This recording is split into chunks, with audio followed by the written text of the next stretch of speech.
Guys, welcome to my channel. ಇವತ್ತಿನ ವಿಡಿಯೋನಲ್ಲಿ ಅವರೆಕಾಳು ಉಸ್ಲಿ ಹೇಗೆ ಮಾಡೋದು ಅಂತ ನೋಡೋಣ. ಈ ಅವರೆಕಾಳು ಉಸ್ಲಿನ ತುಮಕೂರು ಸೈಡಲ್ಲಿ ಮಾಡ್ತಾರೆ.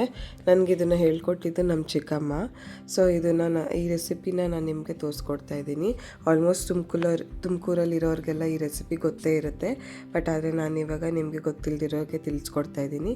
ಇದೊಂಥರ ಡಿಫ್ರೆಂಟಾಗಿರುತ್ತೆ. ಸೊ ನಾನಿವಾಗ ಒಂದು ಕುಕ್ಕರ್ನ ಇಟ್ಕೊಂಡಿದ್ದೀನಿ. ಆ ಕುಕ್ಕರಲ್ಲಿ ಒಂದು 4 ಸ್ಪೂನ್ ಎಣ್ಣೆ ಹಾಕ್ಕೊಂಡಿದ್ದೀನಿ. ಎಣ್ಣೆ, ಬೆಣ್ಣೆ, ತುಪ್ಪ ನೀವೇನು ಬೇಕಾದರೂ ಉಪಯೋಗಿಸ್ಕೋಬೋದು, ಬಟ್ ಏನು ಹಾಕಿದ್ರೂ ಸ್ವಲ್ಪ ಜಾಸ್ತಿ ಹಾಕ್ಕೊಂಡ್ರೆ ಇದಕ್ಕೆ ಟೇಸ್ಟ್ ಚೆನ್ನಾಗಿ ಬರೋದು. ಸೊ ಜಾಸ್ತಿ ಹಾಕ್ಕೊಳ್ಳಿ ಎಣ್ಣೆನ. ಮತ್ತು ನಾನಿವಾಗ ಅರ್ಧ ಚಮಚದಷ್ಟು ಸಾಸಿವೆ ಹಾಕಿದ್ದೀನಿ. ಸಾಸಿವೆ ಸಿಡಿದ ಮೇಲೆ ನಾನು ಬೆಳ್ಳುಳ್ಳಿ ಮತ್ತು ಕರ್ಬೇವಿನ ಸೊಪ್ಪನ್ನ ಹಾಕ್ಕೊಂಡಿದ್ದೀನಿ. ಈ ರೆಸಿಪಿಗೆ ಬೆಳ್ಳುಳ್ಳಿ ಮತ್ತು ಈರುಳ್ಳಿನೇ ಫ್ಲೇವರ್ ಬರೋದು ಜಾಸ್ತಿ. ಸೊ ನಾನು ಒಂದು ಉಂಡೆ ಬೆಳ್ಳುಳ್ಳಿನ ಹಾಕ್ಕೊಂಡಿದ್ದೀನಿ ಸುಲಿದ್ಬಿಟ್ಟು.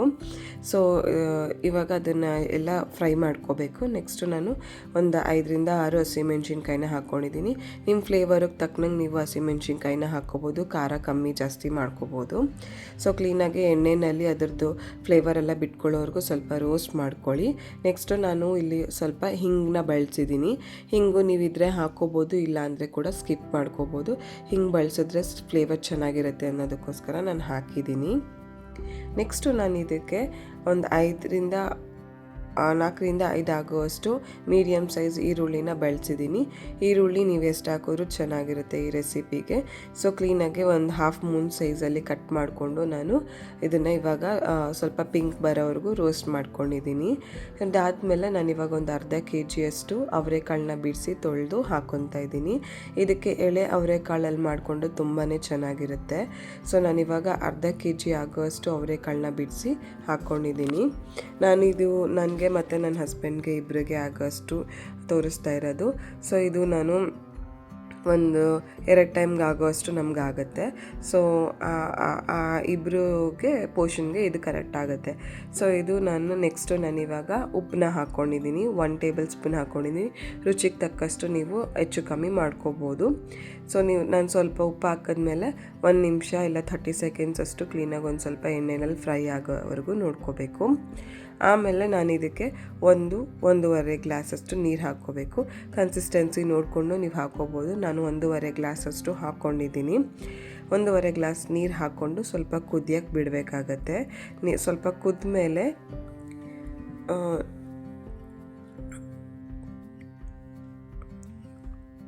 ಮೆಂತ್ಯ ಮತ್ತು ಜೀರಿಗೆ ಪೌಡರ್ನ ಹಾಕೋತಾ ಇದ್ದೀನಿ ನಾನು. ಇದಕ್ಕೆ 1 ಟೇಬಲ್ ಸ್ಪೂನ್ ಮೆಂತ್ಯ, 4 ಟೇಬಲ್ ಸ್ಪೂನ್ ಜೀರಿಗೆ. ಮೆಂತ್ಯ ಜಾಸ್ತಿ ಹಾಕಿದ್ರೆ ಕಹಿ ಬರುತ್ತೆ. ಸೊ ಅದಕ್ಕೇ 1 ಟೇಬಲ್ ಸ್ಪೂನ್ ಮೆಂತ್ಯ, 4 ಟೇಬಲ್ ಸ್ಪೂನ್ ಜೀರಿಗೆ ಅಂತ ಅಳತೆನಲ್ಲಿ ನಾನು ರೋಸ್ಟ್ ಮಾಡಿ ಪುಡಿ ಮಾಡಿ ಇಟ್ಕೊಂಡಿದ್ದೀನಿ. ನೀವು ಇದನ್ನು ಪುಡಿ ಮಾಡಿ ಇಟ್ಕೊಂಡ್ರು ಆಲ್ಮೋಸ್ಟ್ ಒಂದು 6 ಮಂತ್ಸ್ವರೆಗೂ ಯೂಸ್ ಮಾಡ್ಕೋಬೋದು, ಬಟ್ ಫ್ರೆಶ್ಶಾಗಿ ಮಾಡಿಕೊಂಡ್ರೆ ಅದು ಫ್ಲೇವರ್ ಚೆನ್ನಾಗಿರುತ್ತೆ. ಸೊ ನಾನು 1 ಟೇಬಲ್ ಸ್ಪೂನ್ ಮೆಂತ್ಯ ಮತ್ತು 4 ಟೇಬಲ್ ಸ್ಪೂನ್ ಜೀರಿಗೆನ ಹುರಿದು ಪುಡಿ ಮಾಡಿ ನಾನು ಹಾಕ್ಕೊಂಡಿದ್ದೀನಿ. 1.5 ಟೇಬಲ್ ಸ್ಪೂನ್ ಹಾಕ್ಕೊಂಡಿದ್ದೀನಿ. ನೀವು ಮೆಂತ್ಯ ಜಾಸ್ತಿ ಹಾಕ್ತೀರಾ ಅನ್ನೋದಾದರೆ ಸ್ವಲ್ಪ ಕಮ್ಮಿ ಹಾಕ್ಕೊಳ್ಳಿ ಪುಡಿನ. ಸೊ ನೆಕ್ಸ್ಟು ನಾನು ಇದಕ್ಕೆ ಕಾಯಿನ ಹಾಕ್ಕೊತಾ ಇದ್ದೀನಿ. ನಾನು ಅರ್ಧ ಕಾಯಿ ಹೋಳನ್ನ ತುರಿದಿಟ್ಕೊಂಡಿದ್ದೆ. ಅರ್ಧ ಕಾಯಿ ಹೋಳಲ್ಲಿ ನಾನಿವಾಗ 3/4 ಕಾಯಿನ ಹಾಕ್ಕೊಂಡಿದ್ದೀನಿ. ಇನ್ನು 1/4 ಭಾಗದಷ್ಟು ನಾನು ಎತ್ತಿಟ್ಕೊಂಡಿದ್ದೀನಿ, ಅದನ್ನು ಲಾಸ್ಟಿಗೆ ಹಾಕ್ಕೋತೀನಿ. ಕಾಯಿ ಹಾಕಿದ್ರೆ ಇದ್ರ ಕಾಯಿ ಹಾಲೇನಿದೆ ಅದು ಕ್ಲೀನಾಗೆ ಬಿಟ್ಕೊಳ್ಳುತ್ತೆ. ಸೊ ಅದಕ್ಕೆ ನಾನು ಮುಂಚೆನೇ ಕಾಯಿ ಹಾಕ್ಬಿಟ್ಟು ನಾನು ಲಿಡ್ನ ಕ್ಲೋಸ್ ಮಾಡಿ 2 ವಿಜಿಲ್ಸ್ ಮಾಡಿಸ್ಕೊತಾ ಇದ್ದೀನಿ. ಇಲ್ಲ ನಿಮ್ಮ ಕುಕ್ಕರಲ್ಲಿ ಎಷ್ಟು ವಿಜಿಲ್ ಬೇಕೋ ಅಷ್ಟು ನೋಡಿಕೊಂಡು ಅವರೆಕಾಳು ಬೇಯೋ ತನಕ ವಿಜಿಲ್ ಹಾಕಿಸ್ಕೊಳ್ಳಿ. ಇದಕ್ಕೆ ನಾನು ಎರಡು ವಿಜಿಲ್ ಹಾಕ್ಕೊಂಡಿದ್ದೀನಿ. 2 ವಿಜಿಲ್ ಹಾಕಿಸಾದ್ಮೇಲೆ ಅವರೆಕಾಳನ್ನ ನಾನು ಬೆಂದಿರೋದು ತೋರಿಸ್ತೀನಿ ನೋಡಿ.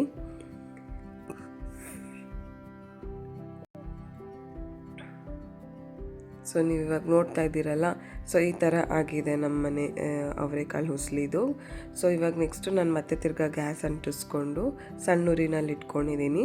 ಕ್ಲೀನಾಗಿ ಒಂದು ಸಲ ಸ್ಟಿರ್ ಮಾಡಿ ಮಿಕ್ಸ್ ಮಾಡಿಕೊಂಡು ನಾನಿವಾಗ ಇದಕ್ಕೆ ಆವಾಗಲೇ 1/4 ಭಾಗದಷ್ಟು ಎತ್ತಿಟ್ಕೊಂಡಿದೆ ಕಾಯಿ ತುರಿ, ಅದನ್ನು ಮತ್ತು ಕೊತ್ತಂಬರಿ ಸೊಪ್ಪನ್ನ ಹಾಕ್ತಾಯಿದ್ದೀನಿ.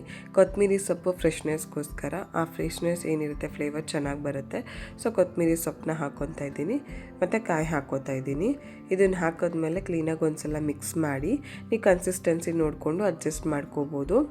ನೀವು ಅಕಸ್ಮಾತ್ ಏನಾದ್ರು ಸ್ವಲ್ಪ ಜಾಸ್ತಿ ತೆಳ್ಳಗಿದೆ ಅಂತ ಅಂದರೆ ಕಾಳನ್ನ ಒಂಚೂರು ಮ್ಯಾಶ್ ಮಾಡ್ಕೊಳ್ಳಿ ಸೈಡಿಗೆ ಕ್ಲೀನಾಗಿ ಈ ಥರ ಮ್ಯಾಶ್ ಮಾಡಿಕೊಂಡ್ರೆ ಗಟ್ಟಿ ಆಗುತ್ತೆ. ಸೊ ಕಾಳು ಮ್ಯಾಶ್ ಮಾಡ್ಕೊಂಡಿಲ್ಲ ಅಂದರೂ ಹಾಗೆ ಕೂಡ ತಿನ್ಬೋದು, ಬಟ್ ಆದರೆ ಮ್ಯಾಶ್ ಮಾಡಿಕೊಂಡ್ರೆ ಕಾಳಿನ ಫ್ಲೇವರ್ ಎಲ್ಲ ಕೂಡ ನೀರೊಳಗಡೆ ಇನ್ಫ್ಯೂಸ್ ಆಗುತ್ತೆ. ಸೊ ಚೆನ್ನಾಗಿರುತ್ತೆ. ಕಾಳನ್ನ ಒಂಚೂರು ಮ್ಯಾಶ್ ಮಾಡ್ಕೊಳ್ಳಿ ಮತ್ತು ಗಟ್ಟಿ ಕೂಡ ಬರುತ್ತೆ. ನಾನು ಇದನ್ನು ಅಕ್ಕಿ ರೊಟ್ಟಿ ಜೊತೆ ಸರ್ವ್ ಮಾಡಿದ್ದೀನಿ. ನೀವು ಚಪಾತಿ ಜೊತೆ ಇಲ್ಲ ಅಂತ ಅಂದರೆ ಬಿಸಿ ಅನ್ನದ ಜೊತೆ ತುಪ್ಪ ಹಾಕ್ಕೊಂಡು ತಿಂದರೂ ಕೂಡ ತುಂಬಾ ಚೆನ್ನಾಗಿರುತ್ತೆ. ನಾನು ಅರದ ರೊಟ್ಟಿ ಬರುತ್ತಲ್ಲ, ಅರದ ರೊಟ್ಟಿ ಮಾಡಿ ಅದಕ್ಕೆ ನಾನು ಸರ್ವ್ ಮಾಡಿದ್ದೀನಿ.